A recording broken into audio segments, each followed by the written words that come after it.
आता चना मसाला करणे झाले खूप सोपे. ऐकून विश्वास होत नाही ना? नमस्कार मैत्रिणींनो, सिंपल मेजवानी मराठीमध्ये आज आपण सकाळच्या घाईमध्ये म्हणजे अगदी झटपट 10 मिनिटात तयार होणारा ढाबा स्टाईल मस्त भन्नाट आणि झणझणीत असा चना मसाला करणार आहोत, जो करायलासुद्धा खूप सोपा आहे आणि चवीलासुद्धा अतिशय भन्नाट असा लागतो. ही रेसिपी बघितल्यानंतर आता तुम्ही प्रत्येक वेळेस याच पद्धतीने चना मसाला कराल. चला तर मग रेसिपीला सुरुवात करूया. चना मसाला करण्यासाठी इथे मी 2 वाटी रात्रभर भिजवलेले चणे घेतले आहेत. चणे छान असे भिजलेले आहेत. आता इथे मी 2 मोठे कांदे घेतले आहेत. याची साल काढून घेतली आणि आता कांदे आपल्याला अशा पद्धतीने लांबसर असे कापून घ्यायचे. तर दोन्ही कांदे अशा पद्धतीने पातळ आणि लांबसर मी कापून घेतलेले आहेत. कांदा आपल्याला चना मसाल्यामध्ये भरपूर घालायचा आहे, ज्याने खूप छान चव येते. आता एक मोठा टोमॅटो घेतला आहे. टोमॅटोचा देठाचा भाग काढून घ्यायचा. टोमॅटो मी आधी स्वच्छ धुवून घेतलेला आहे. आता टोमॅटोसुद्धा अशा पद्धतीने लांबसर आणि पातळ कापून घेऊया.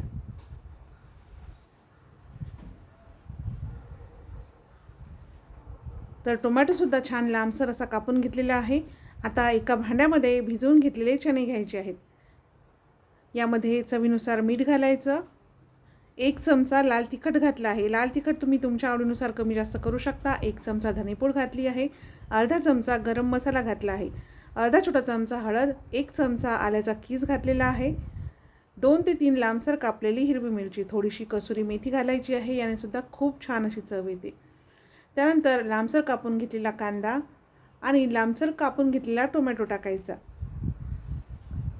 एक लसूणाचा गड्डा सोलून घेतलेला आहे आणि आता सगळं साहित्य व्यवस्थित असं मिक्स करून घ्यायचं. या पद्धतीने चना मसाला करायला खूप सोपा आहे आणि विश्वास ठेवा, चवीलासुद्धा खूप भन्नाट असा लागतो.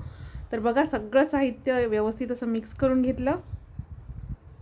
आता कुकरमध्ये इथे मी 2 मोठे चमचे तेल गरम करून घेतलं आहे. तेल छान कडकडीत गरम झालं की 1 छोटा चमचा मोहरी घालायची. 1 छोटा चमचा जिरे घालायचं आहे. जिरे मोहरी छान असे तडतडले की इथे मी 2 तमालपत्र घेतले आहे, ते टाकूया आणि थोडासा कढीपत्ता. आणि आता मिक्स करून घेतलेला जो चना आहे तो कुकरमध्ये टाकायचा आणि व्यवस्थित असा या फोडणीमध्ये मिक्स करून घ्यायचा. खूप जास्त वेळ परतायची गरज नाही, फक्त चना मसाला व्यवस्थित असा मिक्स करून घेऊया. तर फोडणीमध्ये चना व्यवस्थित असा मिक्स करून घेतलेला आहे. आता सगळं साहित्य आधीच घातलेलं आहे. तर आता चण्या शिजण्यासाठी याच्यामध्ये गरम पाणी घालायचं. आवश्यकतेनुसार पाणी टाकायचं आहे. लक्षात ठेवा, पाणी गरम करून टाकायचं. आणि आता कुकरचं झाकण बंद करायचं आणि मीडियम गॅसवर कुकरच्या 4 ते 5 शिट्ट्या काढून घ्यायच्या. तर बघा, मीडियम गॅसवरती कुकरच्या 4 शिट्ट्या काढून घेतल्या. आता कुकरची पूर्ण वाफ निघून गेलेली आहे आणि तुम्ही इथे बघू शकता, मस्त ढाबा स्टाईल तर्रीदार, झणझणीत आणि भन्नाट असा चना मसाला इथे तयार आहे. अगदी 10 मिनिटामध्ये हा चना मसाला तयार होतो. चवीलासुद्धा खूपच भन्नाट लागतो. आता सगळ्यात शेवटी बारीक कापलेली कोथिंबीर घालून मिक्स करायचं आहे. तर सकाळच्या घाईमध्ये अगदी झटपट हा चना मसाला तुम्ही बनवू शकता. टिफिनला देऊ शकता. चपातीसोबत, भाकरीसोबत, गरम गरम भातासोबत हा चना मसाला खायला खूप छान लागतो.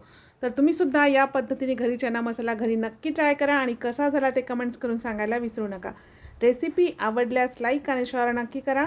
सिंपल मेजवानी मराठीचे व्हिडिओ जर तुम्हाला आवडत असतील तर चॅनलला सबस्क्राईब करून बाजूचे घंटीचे बटन प्रेस करा. चला तर मग भेटूया पुन्हा एका नवीन रेसिपीसोबत.